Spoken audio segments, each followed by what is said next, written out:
Hello everyone. So today we are just going to start matrices chapter of applied maths. वैसे तो ये दोनों ही mathematics में same है, लेकिन मैं सेपरेट वीडियोस बना दूंगी क्योंकि यहाँ पे लेवल थोड़ा डिफरेंट रहता है।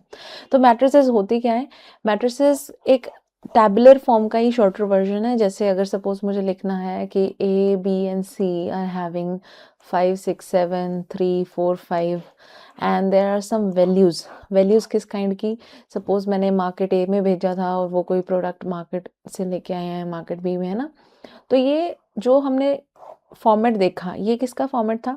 ये फॉर्मेट था टेबल्स का। लेकिन अगर मैं इन टेबल्स में से सारे नेमिंग सिर्फ वैल्यूज़ ही रख लूँ, सारी नेम्स हटा दूँ, है ना, तो ये टेबल कैसे रह जाएगा? जैसे 5, 6, 7, 8, 9, 10, ठीक है।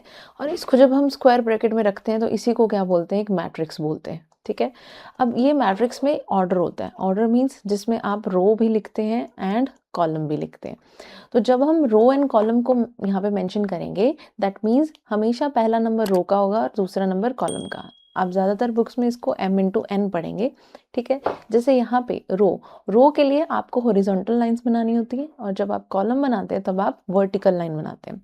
देखिए, जब मैंने हॉरिजॉन्टल लाइन बनाई, सो दीज वर 3 लाइंस, तो मैंने लिखा 3। लेकिन जब मैं कॉलम से इन सब सारे नंबर्स को कट करूंगी, दैट मीन्स मेरे को सिर्फ 2 लाइन्स ही बनानी पड़ी। तो इसका टोटल नंबर ऑफ कॉलम्स कितने हैं? 2। So column means vertical lines and row means horizontal lines. ये तो थी बात ऑर्डर की, ठीक है। अब उसके बाद है number of matrices of element when elements are given. हो सकता है कि वो आपको बोल दें कि मैंने आपको एलिमेंट्स दिए हैं 0 एंड 1, ठीक है, 2 एलिमेंट्स दिए हैं। तो इन 2 एलिमेंट्स से 0 और 1 से आप कितनी मैट्रिसेस बना सकते हैं बताइए, और उसका वो ऑर्डर दे देगा 2 इंटू 2 सपोज, ठीक है। तो हम कहेंगे कि हो सकता है कि मैं दोनों वैल्यू 0, 0, 1 लिख लूँ, 1, 0, 0, 1, देयर आर सो मैनी। तो ये ऐसे तो फाइंड नहीं कर सकते, तो हम कहेंगे कि नंबर ऑफ एंट्रीज कितनी है। यहाँ पे नंबर ऑफ एंट्रीज की बात कर रहे हैं, इनकी कितनी वैल्यूज हैं, तो वैल्यूज हमारे पास 2 है, ठीक है। अब वो कितने ऑर्डर का कंस्ट्रक्ट करने को बोल रहे हैं मैट्रिक्स। अगर वो जो ऑर्डर है वो 3 इंटू 4 है, 2 इंटू 3 है, 6 इंटू 5 है, जो मर्जी है, इसका जो भी आंसर आएगा वो हम इस 2 की पावर कर देंगे। यानी कि जितने भी नंबर ऑफ वैल्यूज होती है ना, एंट्रीज की पावर हमें क्या करना होता है? ऑर्डर करना होता है। तो सपोज अगर ये है तो इसका आंसर 12 आएगा, तो मैं यहाँ पे 12 कर दूंगी। एंट्रीज कितनी मेरी? 2 ना, 2 की पावर 12 यहाँ पे मैट्रिसेस बन सकती हैं। अगर आपको ये बात नहीं समझ आई, थोड़ा सा रिवर्स करके वीडियो जरूर देखिए। कैपिटल लेटर स्मॉल लेटर का क्या रोल है यहाँ पे मैट्रिसेस में? यहाँ पे जब भी आपको कैपिटल लेटर मिलेगा, एक पूरी मैट्रिक्स को फाइंड करना है।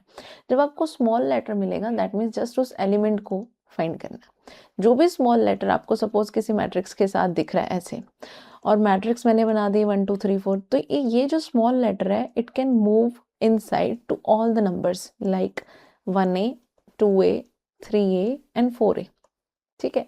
लेकिन एक मैट्रिक्स जो है दूसरे मैट्रिक्स में डायरेक्टली ऐसे मल्टीप्लाई नहीं हो सकती। अब बात करते हैं रो मैट्रिक्स की। ऐसी मैट्रिक्स जिसमें सिर्फ रो होती है, ठीक है, और इनफाइनाइट नंबर ऑफ वैल्यूज होती रहेंगी, लेकिन रो ही एक ही रो रहेगी, यानी कि इसका ऑर्डर रहेगा 1 इंटू n। कॉलम का मतलब होता है जिसमें सिर्फ एक ही कॉलम बनता है और रोज बहुत सारी बनती हैं। रो कैसे? मैंने कहा था हॉरिजॉन्टल लाइन से आप इसको कट करते हो, लेकिन जब कॉलम बनाओगे तो ये सिंगल कट हो रहा है ना। तो ऐसी कंडीशन को क्या बोलते हैं हम?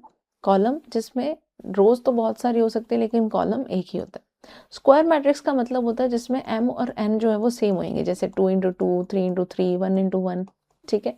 और डायगनल मैट्रिक्स का मतलब होगा वैल्यूज ओनली ऑन डायगनल, ठीक है। ये सिर्फ और सिर्फ डायगनल पे ही वैल्यू रहेंगी, ओनली ऑन डायगनल्स। उसके बाद हम देखेंगे कि स्केलर मैट्रिक्स क्या है। सो स्केलर मैट्रिक्स के लिए हमारे पास याद रखना है, स्केलर में क्या होगा? Values will be same on diagonal, same होंगी डायगनल पे, ठीक है।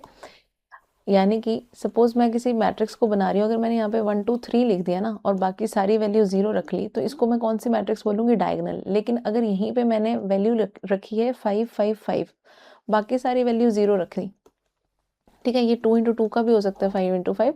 तो ऐसे मैट्रिक्स क्या होगी, स्केलर, जिसमें जो मेन डायगोनल है, इसको बोलते हैं लेफ्ट टू राइट वाला, ये मेन डायगोनल क्या है वो सेम है। आइडेंटिटी मैट्रिक्स क्या होगी, जो डायगोनल है ना आपका, जिसमें हम बात करते हैं A11, A22, A33 and so on, जिसमें i इक्वल होता है j के, ये i j क्या है, ये जो नंबर हम बात करें इसकी बात।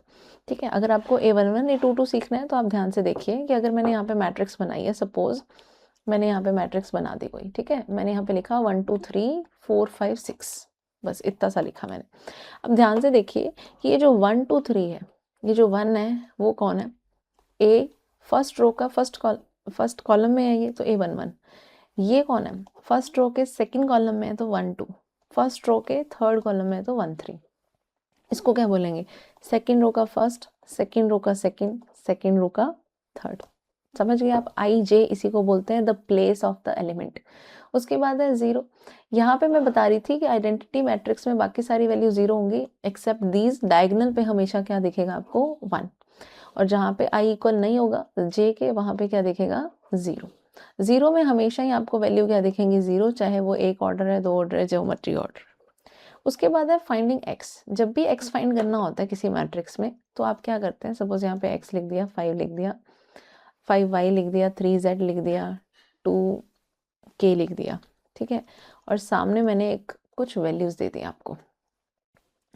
ठीक है, अब यहाँ पे मैंने बोला कि बताओ x की वैल्यू क्या है। आप जस्ट कंपेयर करोगे कि इसके जो फर्स्ट प्लेस पे है और जो इसके फर्स्ट प्लेस पे है क्या वो सेम है। अगर ये जो वैल्यू है फर्स्ट टू फर्स्ट आपने कंपेयर की तो ये क्या आ गया, x10, कंपैरिजन से हमने फाइंड किया। अब थ्योरी वाले क्वेश्चन में क्या करना है, बस ये मेन टिप के लिए मैं वीडियो बना रही हूँ। थ्योरी क्वेश्चन में always take first matrix as row matrix, हमेशा इसको रो की फॉर्म में बनाया करो, और जो सेकेंड आपको मिलेगा उसको हमेशा आपने किस फॉर्म में बनाना है, कॉलम मैट्रिक्स में बनाना है। जो भी एलिमेंट दे रखे होंगे, सपोज मैंने एक्स कोई वैल्यू खरीदी है किसी एक मार्केट से, और दूसरी मैंने 15 माइनस एक्स खरीदी है, ठीक है। अब इसका कुछ ना कुछ प्राइस होगा, तो मैंने बोला कि ये पहली वाली 50 की है और दूसरी वाली 70 की है, ऐसे करके आपको वैल्यूज दे रखी होंगी। तो ऐसे क्वेश्चन में हमेशा ये जो पहली कंसीडर करनी है बात, वो कहेंगे कि यूज मैट्रिक्स मल्टीप्लिकेशन। तो आप सिंपली इसको नहीं कर सकते, मैट्रिक्स जहां वर्ड आ गया आपको मैट्रिक्स का यूज करना ही पड़ेगा। समझ गए। तो यहाँ पे मैंने लिखा कि x15, तो इसको आगे हम जो भी प्रोसेस से मल्टीप्लाई करते हैं, ठीक है, ये अभी हम आगे सीखेंगे कि मल्टीप्लाई करते हैं कैसे। उसके बाद है ट्रांसपोज। ट्रांसपोज का मतलब होता है कि आप रो टू कॉलम कन्वर्ट कर देते हैं जस्ट, ठीक है। रो टू कॉलम अब कन्वर्ट कैसे करना है, अगर मैंने यहाँ पे लिखा 1 2 3 4, अब आप क्या देख रहे हैं, ये रो है फर्स्ट, ये रो है सेकेंड, इसको मैं क्या कर दूंगी, ये जो मेरी पहली वाली रो है ना, ये जो आप देख रहे हैं 1 और ये वाली 2, इसको मैं लिख दूंगी यहाँ पे ऐसे 1 2, जो रो थी उसको क्या बना दिया मैंने, कॉलम बना दिया। इसी को बोलते हैं ट्रांसपोज। लिखते कैसे, एक ही पावर में आपको ये टी दिखेगा, ठीक है, और दूसरी रो को क्या करना है, उसको भी कॉलम बना देंगे। समझ गए। उसके बाद कुछ प्रॉपर्टीज आती हैं। देखिए एडिशन की जो प्रॉपर्टी है कि कोई भी मैट्रिसेस प्लस हो सकती है, कोई भी मैट्रिसेस माइनस भी कर सकते हो आप, कोई कांस्टेंट है उसको किसी मैट्रिक्स से मल्टीप्लाई भी कर सकते हो, लेकिन वो सारे एलिमेंट से जाके अंदर मल्टीप्लाई होगा। ये तो एडिशन की सिंपल प्रॉपर्टीज है, ठीक है। Same for subtraction. सब्ट्रैक्शन में भी कोई नई चीज़ नहीं देखेंगे आप, इसमें आप मैट्रिसेस को माइनस कर सकते हैं एक दूसरे में से, ठीक है, और कोई भी वैल्यू है उसको मल्टीप्लाई करके भी माइनस कर सकते हैं। जैसे मैंने लिख दिया 5 1 2 3 4 -2 3 4 1 1, तो मुझे इसको सिंप्लीफाई करने के लिए पहले इसको मल्टीप्लाई करना पड़ेगा, जो इसके पास स्केलर दे रखा है, इसको बोलते हैं स्केलर। क्या बोलते हैं, स्केलर। तो मैं इसको मल्टीप्लाई करूंगी तो ईच एलिमेंट से मल्टीप्लाई करूंगी, 5 10 15 20, समझ गए, मैं इसे माइनस कर रही हूँ मैं कुछ वैल्यू। मल्टीप्लिकेशन आपको सीखना है कि जब भी आप मल्टीप्लाई करते हैं कोई दो मैट्रिसेस को, जब आप ऐड कर रहे थे ना, इसके लिए ध्यान रखना कि order must be same, order must be exact same, इतना ध्यान रखना आप। किसमें, जब हम बात कर रहे हैं ऐड करने की या सब्ट्रैक्ट करने की। जैसे मैंने यहाँ पे ध्यान से देखना 2 इंटू 2 मैट्रिक्स यहाँ पे ली, तो यहाँ पे भी 2 इंटू 2 की मैट्रिक्स ली, और जो रिजल्ट आएगा वो भी 2 इंटू 2 की मैट्रिक्स ही आएगा, ठीक है। लेकिन मल्टीप्लिकेशन में ऐसा नहीं होता। मल्टीप्लिकेशन के लिए जब आप दो वैल्यू लेते हैं, जैसे सपोज मैंने लिखा 1 2 3 4 5 6, ये कैसा, इसका ऑर्डर क्या है, 2 रो है और 3 कॉलम्स है। अब क्योंकि एंड 3 पे हो रहा है तो मुझे अब जो नेक्स्ट है उसकी स्टार्टिंग 3 करनी पड़ेगी। जैसे मैंने लिख दिया 5 6 7। ध्यान से देखो इसमें रोज कितनी है 3, पर इसमें कॉलम कितना है ओनली 1। समझ गए? तो ये जो मिड टर्म है इसकी वो सेम होनी चाहिए फॉर मल्टीप्लिकेशन। मतलब फर्स्ट की जो कॉलम्स हैं वो सेकंड के रो के इक्वल होना चाहिए, सेकंड मैट्रिक्स के रो के इक्वल होना चाहिए। ये तो है पहला रूल। और इसमें जो रिजल्ट मिलेगा वो कैसा मिलेगा? जो बच गया, बच कौन गया? 2 और 1। जब आप इसको मल्टीप्लाई करते हो ना, रो टू कॉलम वाइज करते हो, जैसे ये फर्स्ट रो है इसको मैं मल्टीप्लाई करूंगी फर्स्ट कॉलम से। अब यहाँ पे तो कॉलम ही एक है तो कोई प्रॉब्लम नहीं है। तो 1 to 5 आंसर क्या आया? 5। 2 to 6 आंसर क्या आया? 12। ऐड होता जाता है, मैट्रिसेस में ऐड होता है, डिटर्मिनेंट्स में माइनस होता है। 5 है उसको मल्टीप्लाई किया 35 आ गया। ये पहली रो और पहला कॉलम कंप्लीट हो गया। अगर यहाँ पे दूसरा कॉलम होता तो वो दूसरी जगह आता। अब नेक्स्ट है दूसरी रो, क्योंकि कॉलम कोई और रहा नहीं है, ठीक है। तो दूसरी रो के लिए हम क्या करेंगे? हम जस्ट यहाँ पे 3 4 6 को इससे मल्टीप्लाई करके रख देंगे, वैल्यू आ जाएगी। तो इसमें ऑर्डर क्या बना? ये जो 2 दिख रहा था ना अपने को, 2 और 1, यहाँ पे 2 दिख रहा था, यहाँ पे 1 दिख रहा है ना। तो रिजल्ट हमेशा क्या आया? जो बच गया, वैल्यू रिमेनिंग। समझ गए आप? नेक्स्ट चलते हैं कि what will be the value of m और n। ऐसा क्वेश्चन आ जाता है। तो इसके लिए आपको ये लॉजिक ध्यान रखना है।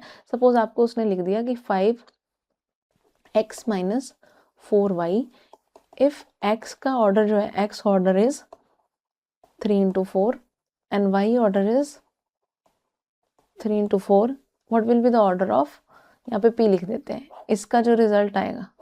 मैट्रिक्स नहीं दी, जस्ट ऑर्डर पूछा है। सब्ट्रैक्शन में सेम ही रहता है, so the order of p will be same, which will be 3 into 4। समझ गए? लेकिन ये केस जो है वो मल्टीप्लिकेशन के लिए डिफरेंट हो जाएगा। कैसे? सपोज मैंने यहाँ पे लिख दिया p is equal to 5xy, जहाँ पे x का ऑर्डर है 3 into 2 और y का ऑर्डर है 2 into 3।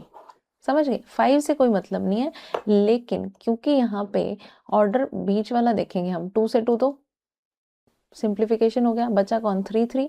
तो p का ऑर्डर क्या आएगा? 3 into 3 आएगा। इन्वर्टिबल क्या होते हैं? ऐसे मैट्रिसेस जिनको मल्टीप्लाई करें तो भी जैसे मर्जी मल्टीप्लाई कर सकते हैं। जो हम यहाँ ऊपर मल्टीप्लिकेशन की बात कर रहे थे, इसमें matrices do not follow, not always कि ए बी इक्वल होगा बी ए के या क्रॉस। इसको हम बोलते हैं कि नॉट ऑलवेज कंडीशन होती है। ये ज़रूरी नहीं है कि हमेशा ऐसा ही आंसर आए, ठीक है। लेकिन अगर ऐसा आता है आंसर तो हमेशा इसका आंसर क्या आएगा? एक आई यानी कि आइडेंटिटी बनेगा, जिसको बोलते हैं इन्वर्टिबल मैट्रिसेस। ये सिर्फ डेफिनेशन है, याद रखने के लिए इंपॉर्टेंट है, ठीक है। Let's move to the now questions of PYQ, जिसके लिए मैंने कुछ क्वेश्चन यहाँ पे डायरेक्ट ऐड कर रखे हैं। 9 स्लाइड्स है अपने पास। यहाँ पे पहला क्वेश्चन है फॉर द मैट्रिसेस P और Q का ट्रांसपोज। देखिए साथ साथ सीखेंगे जब किसी मैट्रिक्स का ट्रांसपोज होता है। रिमेंबर मैंने क्या कहा था? ट्रांसपोज का मतलब कि हम रो को कॉलम में कन्वर्ट करते हैं। अब इसका दोबारा से मैं ट्रांसपोज करूंगी, मतलब जो अब सपोज यहाँ पे एक एग्जाम्पल लेके दिखाती हूँ। इसी को Q का ट्रांसपोज है ना ये, तो यहाँ पे लिखा क्या हुआ है? -1 2 1 और 1 2 3। इसका ट्रांसपोज करेंगे मतलब रो को कॉलम बनाएंगे। तो क्योंकि ट्रांसपोज का जो ट्रांसपोज है वो कितना आ जाएगा? -1 2 1 और 1 2 3। आपने क्या चेंज देखा? पहले ऑर्डर था 2 into 3 का, अब ऑर्डर कितना आ गया? 3 into 2 का। मतलब ऑर्डर भी कन्वर्ट होता है, पहली बात। दूसरी, इसका अगर आप दोबारा से ट्रांसपोज कर दोगे तो क्या हो जाएगा? ये वापस से रो टू कॉलम बन जाएगा। तो -1 1, फिर से रो टू कॉलम, 2 2, फिर से रो टू कॉलम, 1 3। आपने देखा है फर्स्ट और लास्ट सेम है।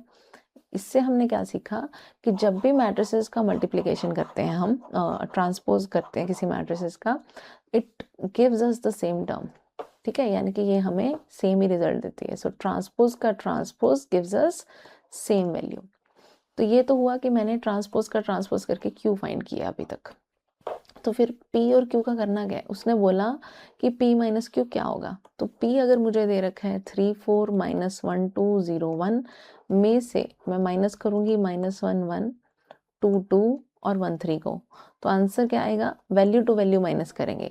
तो हमने देखा यहाँ पे क्या है, हमारे पास 3 है, यहाँ पे कौन है? -1 है, तो माइनस माइनस प्लस हो जाएगा। यहाँ पे आया 4।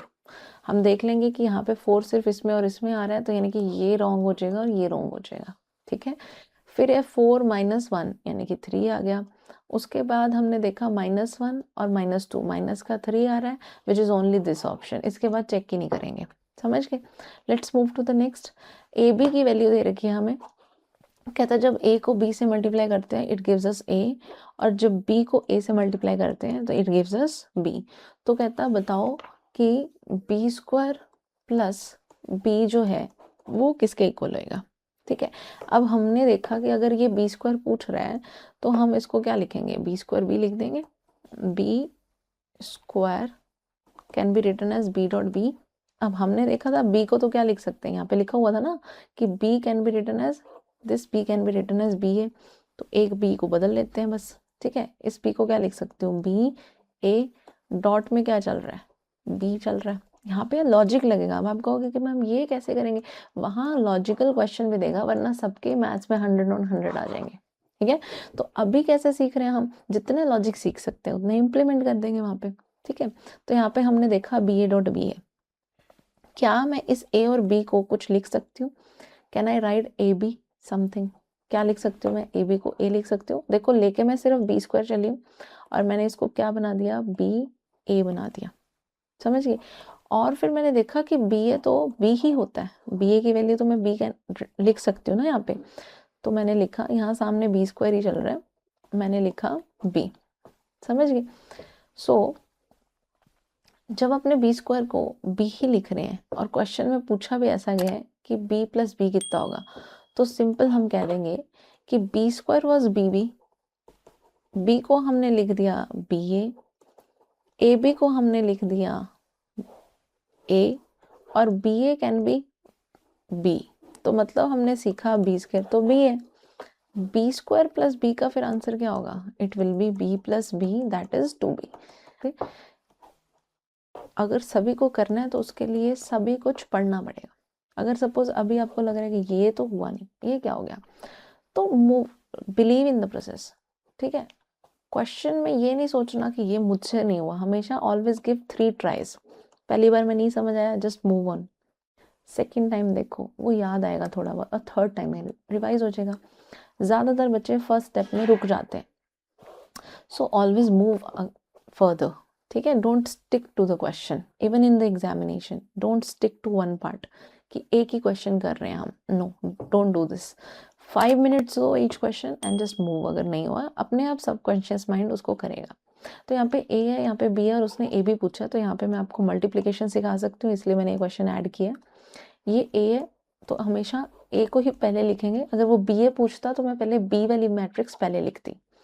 फिर मैंने देखा -5 10 -10 और -5 मल्टीप्लाई करने का तरीका एक ही तरीका है। क्या था वो तरीका, कि just take the row and the column and place it here. तो 1 इंटू -5 इज -5, और 0 को किसी से भी मल्टीप्लाई करते हैं इट गिव्स अस 0। पर ये रो तब तक नहीं जाएगी जब तक कॉलम सारे खत्म नहीं हुए, फिर ये सेकंड कॉलम के पास जाएगी, तो यहाँ पे आंसर आएगा 1 इंटू, सॉरी यहाँ पे 10 था ना, हाँ 1 इंटू 10 इज 10, तो यहाँ पे आंसर आया 10। अब क्योंकि फर्स्ट रो का काम खत्म हो गया, सारे कॉलम खत्म, अब ये चलेंगे सेकंड रो पे। सेकंड कॉलम ध्यान से देखो, सेकंड -2 से -1 है, और यहाँ पे अब फर्स्ट कॉलम के पास जाएगा, तो आंसर क्या आया, -2 इंटू -5 गिव्स अस 10, 1 -10 -10। उसके बाद ये यही रो सेकंड वाली फर्स्ट इसके पास जाएगी, -2 into 10 is -20, and then 1 into -5 is -5। तो हमारे पास आंसर कितना आ गया, -5 10 0 -25, and here goes the answer. Got it. सभी बच्चे जो ये चीज़ सीखना चाहते हैं, you have to be patient for mathematics. ठीक है, let's move to the next slide. Question number 4 is if x plus y, and यहाँ पे इन्होंने साथ में लिख रखा है कि x प्लस 2, ये सारी वैल्यू x और y की दे रखी है। ठीक है, तो जब भी हमारे पास ऐसी कोई वैल्यूज आएंगी, what we will do, simply write just कि x plus y is equal to 8 है, तो हमने यहाँ पे लिख दिया x plus y gives us 8। उसके बाद है x plus 2 is equal to 5, that means x value is 3, ये तो डिफाइन हो गया, और 3 सिर्फ इन सब में किसके पास है, ए ऑप्शन के पास है, सो ए इज द करेक्ट आंसर। कुछ क्वेश्चंस बहुत इजी होंगे। अब मैंने जैसे आपको बताया था INJ के बारे में, ठीक है, कि ये AIJ होता क्या है, वापस से बता रही हूँ, A11 A12 A13 बहुत सारे हो सकते हैं क्योंकि ये फर्स्ट रो में, वैसे ही A21, A22, A23, so many, ये आई और जे की वैल्यूज होती हैं, ठीक है। उसने बोला एक मैट्रिक्स बनानी है जिसका ऑर्डर है 2 × 2, 2 × 2 का मतलब टोटल 4 एलिमेंट्स हैं, that means A11, A12, A21, A22, जो लास्ट वाला एलिमेंट होगा ना वो आपका ऑर्डर बता देगा। तो अब अकॉर्डिंगली मुझे ये सारी वैल्यूज फाइंड करनी है, A11, A12, A21 और उसके साथ क्या आ गया A22। तो 1 1 के लिए आई और जे क्या है, 1 और 1 है। उसने बोला जस्ट इसको ऐड कर दो, तो 1 + 1 गिव्स मी 2, यहाँ पे 1 + 2 गिव्स मी 3, यहाँ पे 2 + 1 गिव्स मी अगेन 3, यहाँ पे 2 × 2 गिव्स मी 4। तो क्योंकि मेरे पास ये सारी वैल्यूज आ गई और मुझे जस्ट इसको रिप्लेस करना है, so I will get 2, 3, 3 and 4 and this is the answer. अगर मैं फर्स्ट वाला भी ओनली फाइंड करती I could get the answer. So these were the two questions. Now let's move to the next part. Next question is assertion reason. जब भी assertion reason आए तो simply आपने देखना है कि assertion सही है कि नहीं है, ठीक है। फिर अगर आपको लगता है assertion सही है, दोनों अपनी अपनी जगह सही है, फिर अपने देखेंगे कि करेक्ट एक्सप्लेनेशन है कि नहीं। तो यहाँ पे उन्होंने क्वेश्चन में लिखा कि ए इज दिस, हमेशा ए ऐसे ही डिफाइन करेंगे। एम की वैल्यू कह रहा है कि जहाँ जहाँ आई इक्वल होगा ना जे के, वहाँ वहाँ हम एम लिख देंगे, और हमें पता है आई इक्वल कब होता है, जे के डायगोनल पे इक्वल होता है ना, ऐसा पढ़ के आए अपने। तो अगर ये डायगोनल के इक्वल होता है तो हम लिखेंगे where m is a scalar and is an identity matrix if m is equal to 1। इसको थोड़ा डिफाइन करते हैं। जब हमने बात की थी ना स्केलर की, तो हमने पढ़ा था कि डायगोनल के ऊपर हमेशा सेम वैल्यू होगी, और इसने अभी अभी बताया कि ये डायगोनल के ऊपर अगर मैं 1 लिख लेती हूँ ना, दैट मीन्स ये क्या बन गया, आइडेंटिटी। तो दोनों बातें इसने सही कही हैं, सही कही है ना। तो ये तो उसने बिल्कुल सही कह दिया, every identity matrix is not a scalar matrix, ये यहाँ पे उसने गलत कह दिया। हर एक आइडेंटिटी मैट्रिक्स जो होती है वो स्केलर होती है, लेकिन हर एक स्केलर जो है वो मैट्रिक्स आइडेंटिटी नहीं होती। क्यों? क्योंकि स्केलर मैट्रिक्स में क्या आ जाएगा, 5 5 5 आ गया, which is not the property of I identity matrix, ठीक है। तो रीजन सही था, असर्शन सही है, रीजन फॉल्स है। तो ये ऑप्शन नंबर बन जाएगा हमारे पास सी। नेक्स्ट क्वेश्चन है आपके पास। Next question is m is equal to 2 3 6 4। एक मैट्रिक्स दे रखी है, वो कहता है the matrix m can not be expressed as the sum of a symmetric and skew symmetric. ये वाले कॉन्सेप्ट को मैं यहाँ पे पहले बता दूं कि सिमेट्रिक क्या होता है और स्क्यू सिमेट्रिक क्या होता है, ठीक है। सिमेट्रिक मैट्रिक्स ऐसी मैट्रिक्स होती है जिनका ट्रांसपोज करने पे आपको सेम वैल्यू मिल जाएगी, ठीक है। तो फिर स्क्यू सिमेट्रिक क्या होती है, स्क्यू सिमेट्रिक ऐसी मैट्रिक्स होती है जिसमें आपको ट्रांसपोज करने पे नेगेटिव मिलेगा। अब इतने से तो हमें समझ नहीं आने वाला। Let's make a matrix now. Suppose मैंने अगर बनानी है 1 2 3 4, ठीक है। अब मैंने यहाँ पे 4 नहीं, मुझे यहाँ पे 2 ही लिखना पड़ेगा। 1 2 3 1 2 3 5 6 मैंने यहाँ पे लिख दिया, 7 मैंने यहाँ लिख दिया, 6 मुझे यहाँ लिखना पड़ेगा। रीजन बीइंग, जब मैं कोई वैल्यू फाइंड आउट करने वाली हूँ, है ना, तो मैं पहले ये चेक करूंगी व्हाट विल आई गेट। यहाँ पे क्या है, एक रो है, ध्यान से देखना। अगर मैं इसको कॉलम फॉर्म में लिख रही हूँ 1 2 3, यहाँ पे क्या है, रो है 2 5 6, यहाँ पे क्या है, रो 3 6 7। मुझे बताओ क्या इन दोनों मैट्रिक्स में कोई फर्क है? नहीं। ऐसी मैट्रिक्स जो मेन डायगोनल के ऊपर जो अपर ट्राइंगल होता है और जो लोअर ट्राइंगल होता है, all the 3 values are same, ऐसी मैट्रिक्स को क्या बोलते हैं, सिमेट्रिक। एग्जैक्ट सेम है, ध्यान से देखेंगे आप। ये आपको अपर ट्राइंगल दिख रहा है और इसी के साथ ये वाला ट्राइंगल आपको लोअर ट्राइंगल भी दिख गया होगा, है ना। तो ये 2 3 6 था, यहाँ पे ये 2 3 6 आ गई वैल्यू। तो ऐसा क्वेश्चन जिसमें आपको ये वाली वैल्यू भी सेम दिख रही है और ये वाली वैल्यू भी सेम दिख रही है ना, तो उसको क्या बोलोगे, सिमेट्रिक। लेकिन स्क्यू सिमेट्रिक में चेंज हो जाएगा कॉन्सेप्ट। कैसे? स्क्यू सिमेट्रिक कहता है कि पहले तो डायगोनल सारे का सारा 0 होना चाहिए, कंडीशन।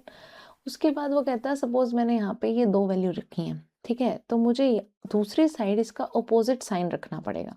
अगर यहाँ प्लस का 5 था, है ना, यहाँ पे प्लस का 5 था, तो मुझे यहाँ पे क्या रखना पड़ा, -5। यहाँ माइनस का 6 है तो प्लस का 6, और यहाँ प्लस का 7 है तो यहाँ पे माइनस का 7। तो the matrix M can not be expressed as the sum of symmetric and skew symmetric. ये रॉन्ग है, इसको हम एक्सप्रेस कर सकते हैं। How to express, any square matrix, इसके लिए कंडीशन है स्क्वायर मैट्रिक्स होनी चाहिए, ठीक है, as sum of symmetric and skew symmetric. तो स्क्यू सिमेट्रिक के लिए और सिमेट्रिक के लिए आपको बस सिंपली ये लिख लेना है half A plus A transpose, इसको बोलते हैं सिमेट्रिक, अगर मुझे सम से शो करना है ना। और यहाँ पे स्क्यू के लिए मैं ए माइनस ए ट्रांसपोज कर लेती हूँ। जब आप इसको सिंप्लीफाई करोगे you will get a matrix. तो how to write a matrix, this is the way. उसने बोला कि ये जो एम है ना, the matrix M can not be express, ये गलत है। अब मैं इसको लिख के भी दिखा सकती हूँ, हाफ, मुझे बस क्या करना है, इस मैट्रिक्स में इसका ट्रांसपोज ऐड करना है, ये सिमेट्रिक बन जाएगा। और इसी मैट्रिक्स में से अगर मैंने इसका ट्रांसपोज माइनस कर दिया तो ये स्क्यू सिमेट्रिक बन जाएगा, क्योंकि पहली वैल्यू ही गलत बोल दी उसने, तो दूसरी चेक करने का फायदा नहीं। फिर भी देख लो, M is neither a symmetric nor a skew symmetric. ना तो कहता है ये एम क्या है, द मैट्रिक्स एम जो है ना तो वो सिमेट्रिक में है और ना ही वो स्क्यू सिमेट्रिक में। बिल्कुल बात सही कर रहा है, क्योंकि ये कोई प्रॉपर्टी फॉलो ही नहीं कर रहा, ठीक है। Let's move to the next part. So इसका ऑप्शन कौन सा होगा, ऐसा ऑप्शन जिसमें असर्शन रॉन्ग था, ठीक है। तो वो वाला ऑप्शन था हमारे पास डी ऑप्शन।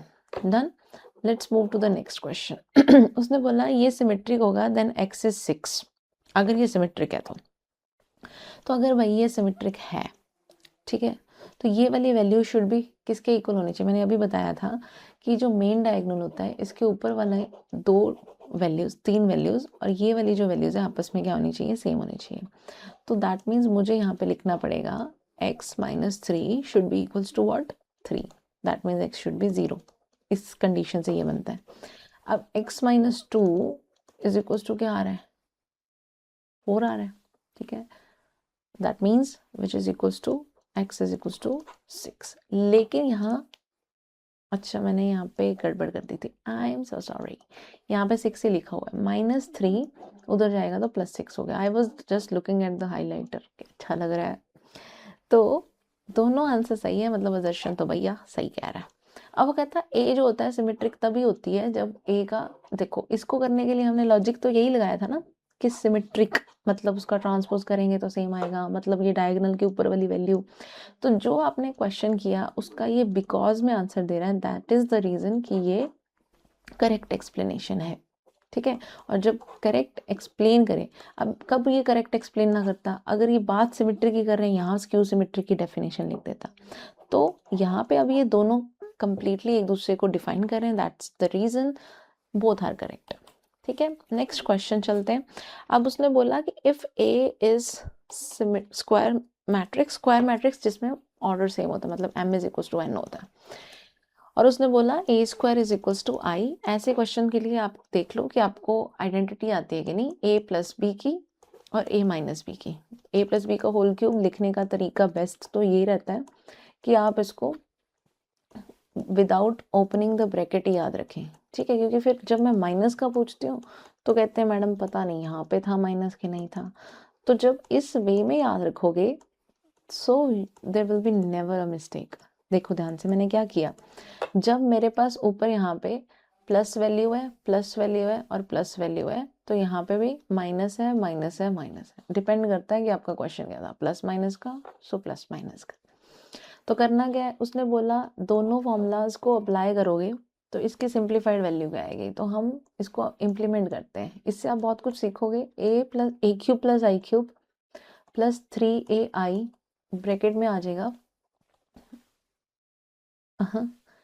ए प्लस, अच्छा मैंने माइनस वाले, चलो इसको पहले देख लो आप, 3ai और यहाँ पे क्या आ जाएगा a प्लस आई। ये मैं किसको ओपन कर रही हूँ, ये मैं कर रही हूँ ओपन a प्लस आई के होल क्यूब को, इसको सिंप्लीफाइड कर रही हूँ, ठीक है। तो इससे a क्यूब है तो इसको मैं लिख दूँ a square dot A, I cube तो आई ही रहता है, आई मतलब जैसे सपोज कर लो 1 है, 1 को मैं कितने भी मर्जी बार मल्टीप्लाई कर लो, what will it give, it will give me only 1 ना। वैसे आई को कितने भी बार आप मल्टीप्लाई कर लो it will give you only I. तो यहाँ पे मैंने लिख दिया आई प्लस 3ai है। जैसे 1 इंटू 5 होता है वो क्या देता है आपको, एक वैल्यू 5 ही देगा ना, वैसे आई इंटू कोई भी मैट्रिक्स करोगे you will get the same matrix. Done. तो यहाँ पे मैंने क्या किया, 3a ही लिख दिया इसको, और ब्रैकेट में a प्लस आई है, इसकी कोई भी आइडेंटिटी नहीं है, a प्लस आई का a प्लस आई है।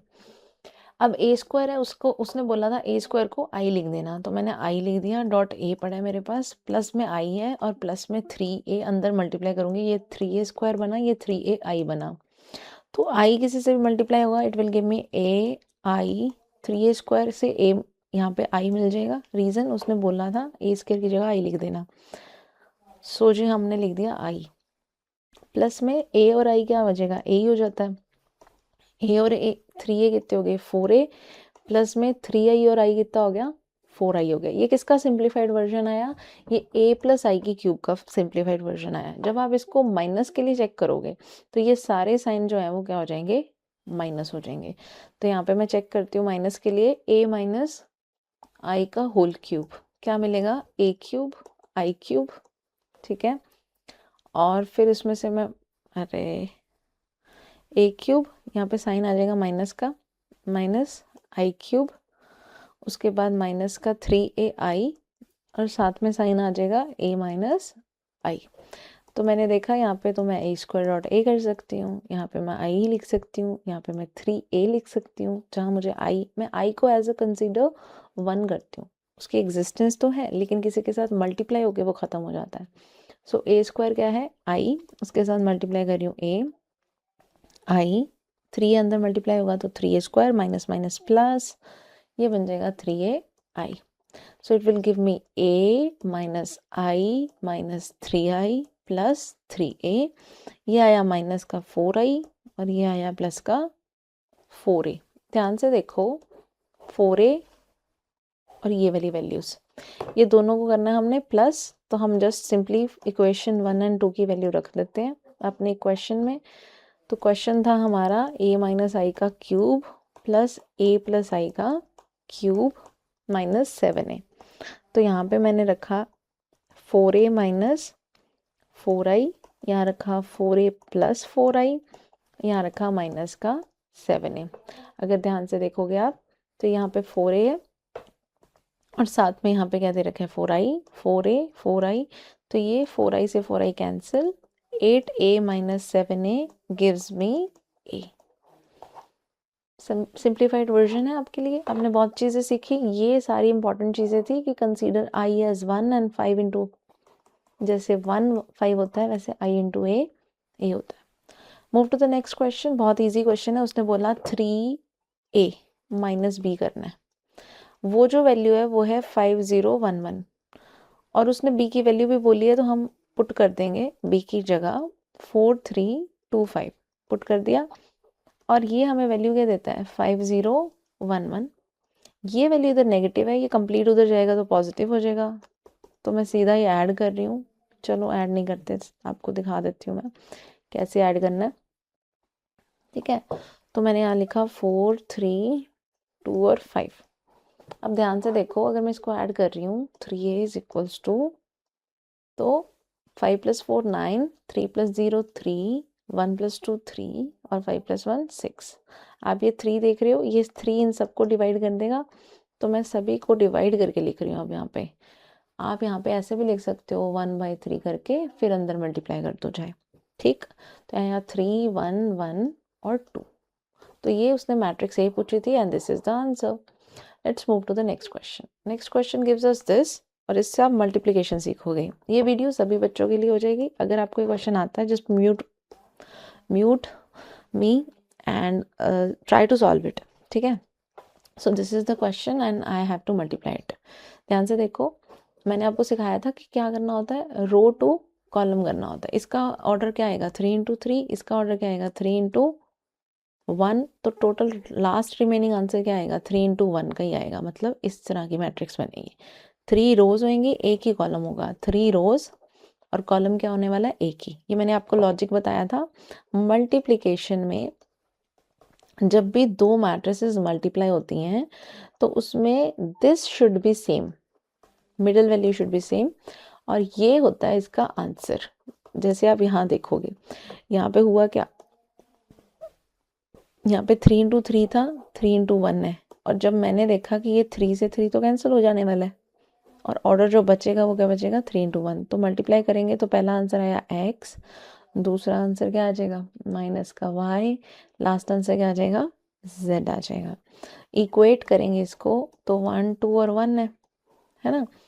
तो यहाँ पे x की वैल्यू आ जाएगी हमारे पास 1, y की वैल्यू -2 क्योंकि उसके वाला माइनस यहाँ चला जाएगा, z की वैल्यू आ जाएगी 1। उन्होंने हमसे पूछा है बताओ भाई x + y + z कितना आएगा।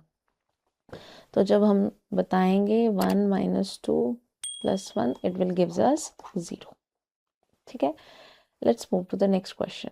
नेक्स्ट क्वेश्चन सेज कि अगर A is this is a matrix satisfying this, जहाँ पे भी ये डैश मिले मतलब वो उसका ट्रांसपोज है। तो पहले मैं मैट्रिक्स लिख रही हूँ कंप्लीट 1 2 2 2 1 x -2 2 और -1।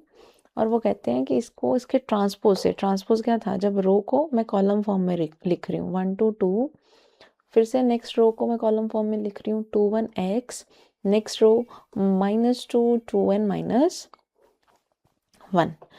It gives me 9i। I यहाँ पे आप कितने ऑर्डर का लेंगे, जितना आपका ये ऑर्डर है। ये 3 × 3 था। ऐसे क्वेश्चंस में आपको ऑर्डर जो है वो एज पर द क्वेश्चन लिखना है। आई होता क्या है, जब डायगोनल पे क्या हो 1 हो। डन। तो x फाइंड करना है। इस सारी सिचुएशन को हमने सिंप्लीफाई करना है। ये रही रो, ये रहा कॉलम, तो अपने मल्टीप्लाई करके ऐड करते हैं। सो 1 × 1 4 4। फिर नेक्स्ट ये रो तब तक मल्टीप्लाई होगी जितने उसके पास क्या है, कॉलम है। ठीक है, नेक्स्ट कॉलम तो आ जाएगा 2 2 2x, नेक्स्ट -2 4 -2। ध्यान से देखना ये 0 बन रहेगा। ठीक है, हमें क्योंकि सिर्फ x फाइंड करना है, आपने ये बात ध्यान की, हमें सिर्फ x फाइंड करना है।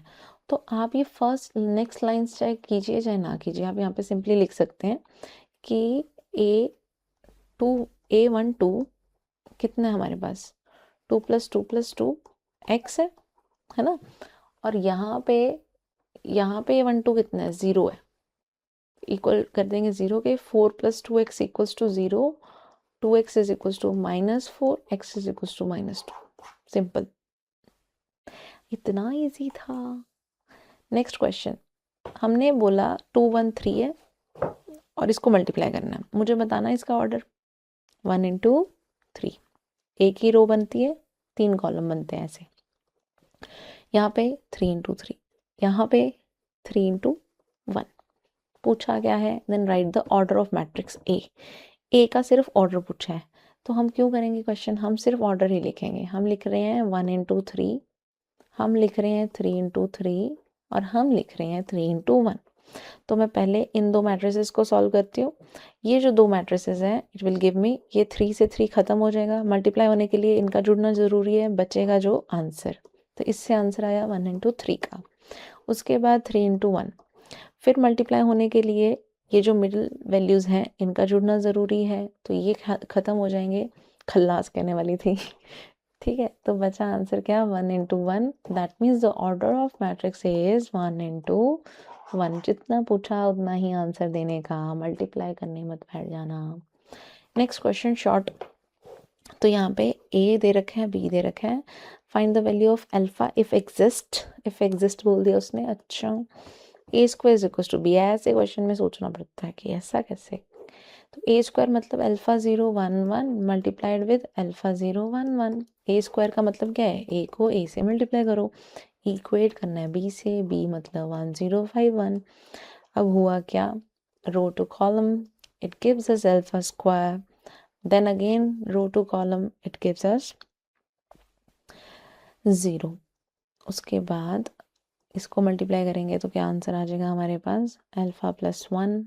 फिर नेक्स्ट मल्टीप्लाई करेंगे तो आंसर क्या आ जाएगा, 1 ओनली। इक्वेट कर रहे हैं तो हमने देखा 1 0 5 1। ठीक है, अब इस इधर क्या हो रहा है, α² को हम 1 रखेंगे, इधर क्या हो रहा है, α + 1 = 5 रखेंगे। इसके हिसाब से तो α + -1 है और इसके हिसाब से α -5 -1 यानी कि 4 आ रहा है। इतना करके कहाँ जाएंगे अपने, है ना। तो यहाँ पे ये जो आंसर है उसने बोला इफ एग्जिस्ट, तो अल्फा की वैल्यू बहुत सारी आ रही है, हम ये कह सकते हैं इसमें सिंपली। ठीक है, अल्फा की वैल्यू जो है यहाँ पे बहुत सारी वैल्यूज आ गई, तो हम कह देंगे कोई रियल वैल्यू इसमें एग्जिस्ट करती नहीं है। α² इतनी सारी वैल्यू ले रहा है। Let's move to the next question. उसने बोला कि इसको सिंप्लीफाई करना, मैं जस्ट आपको बता देती हूँ कि करना क्या क्या होता है। जैसे आपको यहाँ पे वैल्यू कोई भी देता है ना, ए की वैल्यू दे दी उसने 1 0 -1 7 और वो पूछ ले ए स्क्वायर, मतलब वो आपसे ए डॉट ए पूछ रहा है। अगर ऐसे क्वेश्चन में ए क्यूब पूछ ले तो आपने ए डॉट ए स्क्वायर कर देना है, ठीक है। तो सिंपल यहाँ पे इसको मल्टीप्लाई करते हैं 1 0 -1 को 2 बार। जब इसको आप मल्टीप्लाई करेंगे रो टू कॉलम तो आपको मिलेगा 1, फिर से रो टू कॉलम आप मल्टीप्लाई करेंगे 0, फिर से रो टू कॉलम आप मल्टीप्लाई करेंगे -2 और फिर से आप इसको मल्टीप्लाई करेंगे तो 1। फिर उसने बोला इसमें से ये तो आया ए स्क्वायर, फिर उसने बोला माइनस कर दो 8a, मतलब -8 के साथ a की वैल्यू, ठीक है। तो हम सिर्फ एक बार 8 को भेजते हैं अंदर, माइनस बाहर ही है, तो 8 0 -8 56। उसके बाद है प्लस के आई। तो ये दो वैल्यू जो है इसको अपने इक्वेशन में रखेंगे, so what we will get, हमें जो इक्वेशन दे रखी है उसके हिसाब से हमने इसमें वैल्यू रख दी। हमारे पास वैल्यू है ए स्क्वायर की 1 1 0 -2 और 1, उसमें से मैंने माइनस करना है 8 0 -8 और 56। इसको आप सिंप्लीफाई करेंगे, के आई लिखा हुआ है, आई मैंने कहा था जितना ऑर्डर चल रहा है उसके हिसाब से चला लिया करो, इक्वल टू 0, 0 का मतलब आप 0 मैट्रिक्स भी समझ सकते हो।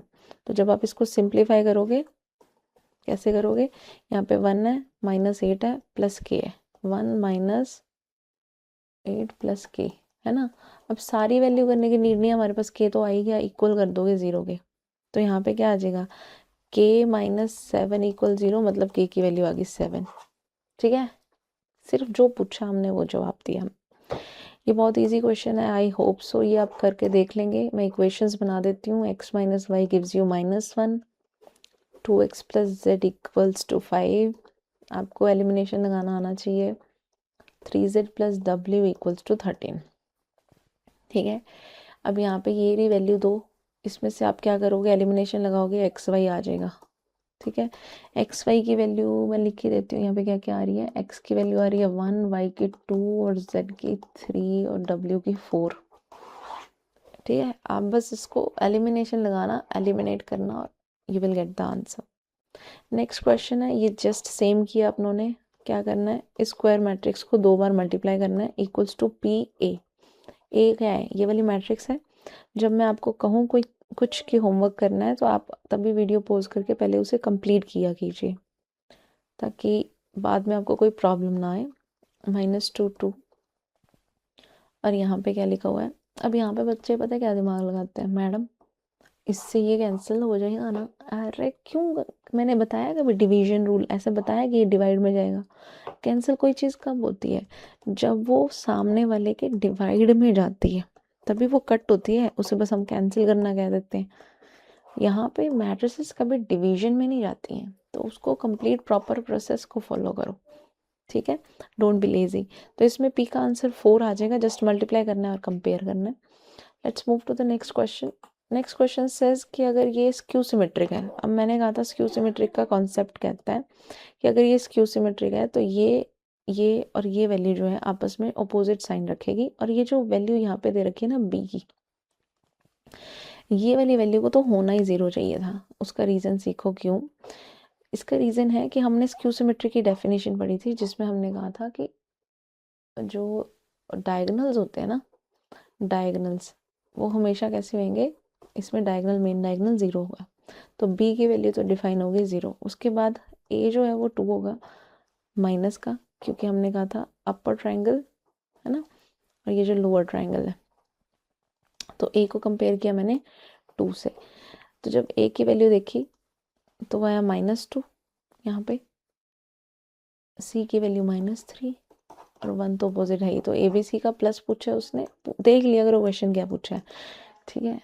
अपना नहीं चलना कि हाँ भाई ए बी सी आ गए चलते बनो, 0 -2, अच्छा -2 जैसा प्रोसेस है वैसे लिखो, -3, टोटल आंसर -5 आ गया।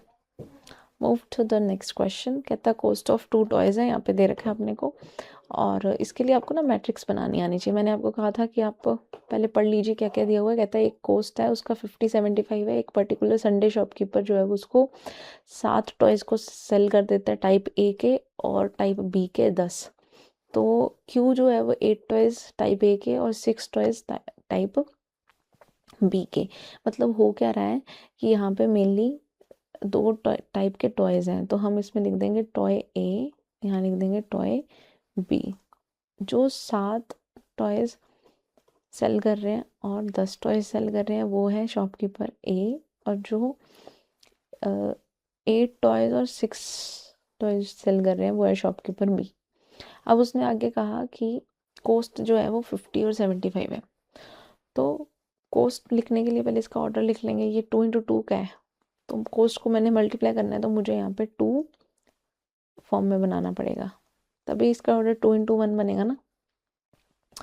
तो यहाँ पे ये सेम हो गया, अब ये मल्टीप्लाई हो जाएंगे। मतलब मैं कॉस्ट को अमाउंट से मल्टीप्लाई करूँगी तो मेरे पास जो है वो आंसर कितना आ जाएगा यहाँ पे 350 + 750 और फिर आ जाएगा 400 + 450। टोटल आंसर आ गया यहाँ पे 1100 और 850। तो मतलब जो पी है उसको भाई बढ़िया फायदा हुआ है। इनकम जो है उसकी 1100 है और जो क्यू है उसकी 850 है। शॉपकीपर ए भी माना था ना, वो पी क्यू है बस। ठीक है, यहाँ पे मैं पी क्यू लिख ही देती हूँ। Let's move to the next question now. Question कहता है कि 2 बैडमिंटन टीम्स हैं ए एंड बी, और वो कहता है staying in the same hotel, और ए जो है उसमें 2 मेल 3 फीमेल है और एक कोच है। टीम बी के पास 1 मेल 2 फीमेल और 2 कोचेज हैं, और कहता है कि एक मैट्रिक्स अलजेब्रा यूज़ करना है आपने। तो जब उसने जो वैल्यू कह दी, मैट्रिक्स अलजेब्रा कह दिया, मतलब बिना मैट्रिक्स के सॉल्व नहीं करना है यहाँ पे आपने। ठीक है, तो जो भी हमें क्वेश्चन दे दिया उसने कैलोरीज और यहाँ पे प्रोटीन दे रखा है, मतलब अपने को डाइट प्लान के हिसाब से चलना है। तो डेली डाइट के हिसाब से अगर मैं देखूँ मेल प्लेयर को इतनी चाहिए प्रोटीन कैलोरीज वगैरह, तो पहले हम टीम ए की बात कर लेते हैं। ठीक है, टीम ए के लिए मैंने ऐसे मैट्रिक्स बना दी, तो मुझे 2 मेल फीमेल है वहाँ पे 3 और एक है कोच, और ये पूरी मैट्रिक्स को मुझे रखना पड़ेगा साथ। मैंने कहा था ना एक कि रो लेनी है फिर दूसरा कॉलम लेना है, यहीं पे वो चीज़ थ्योरी वाले क्वेश्चन में एप्लीकेबल होती है। तो बाकी की वैल्यू मैं सेम रख रही हूँ 2500, 65, 1900, 50, 2000, 54। यहाँ पे आप चेक कर लो कि वैल्यू इसकी इतना, इसका ऑर्डर कितना है 1 × 3 का, इसके 3 × 2 का, 2 कॉलम है ना, तो बनेगी कैसी मैट्रिक्स 1 × 2 की बनने वाली है। तो इसको मल्टीप्लाई करोगे आप तो 12700 और 334 आंसर आ जाएगा सिंप्लीफाई करके। नेक्स्ट उसने डाइट प्लान बी का भी बोला, तो मैं डायरेक्ट लिख देती हूँ, होगा वैसे ही। ठीक है, तो इस तरह से आपने क्वेश्चन सिंप्लीफाई करना है कि इतने कैलोरीज इतने प्रोटीन जो भी उसने पूछा था, आंसर आ जाएगा। नेक्स्ट क्वेश्चन सेज कि एक एक्स फाइंड करना है आपने। देखो यहाँ पे वो एक्स जो बोल रहा है ये एक मैट्रिक्स है क्योंकि कैपिटल में लिखी हुई है ना, तो कैपिटल है तो इसका ऑर्डर तो पता हो पहले। इसके साथ वाली मैट्रिक्स का ऑर्डर कितना है, 2 रो है तो 2 × 3 कॉलम्स है, और आंसर में कितना है 3 × 3। तो हमने क्या पढ़ा था कि अगर इस मैट्रिक्स का मुझे ऑर्डर देखना है तो मैं एक बार m × n मानती हूँ।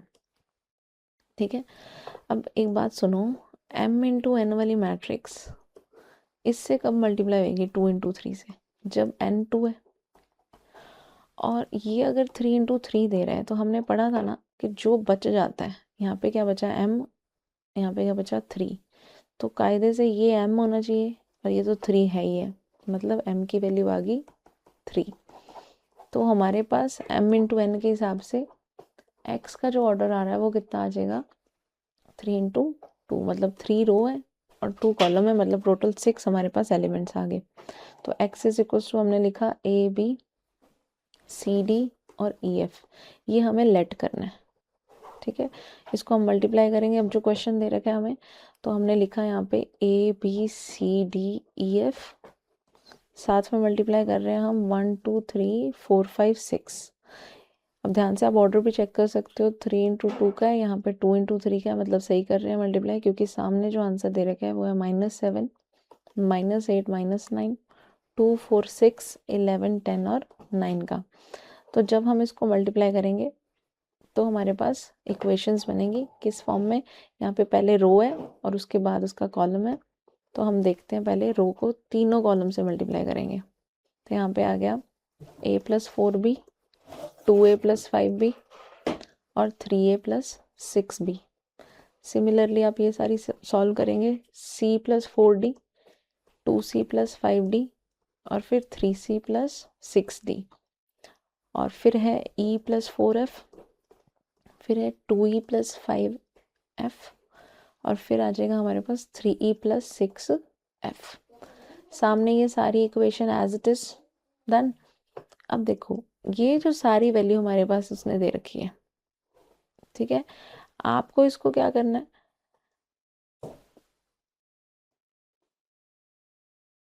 एक मिनट,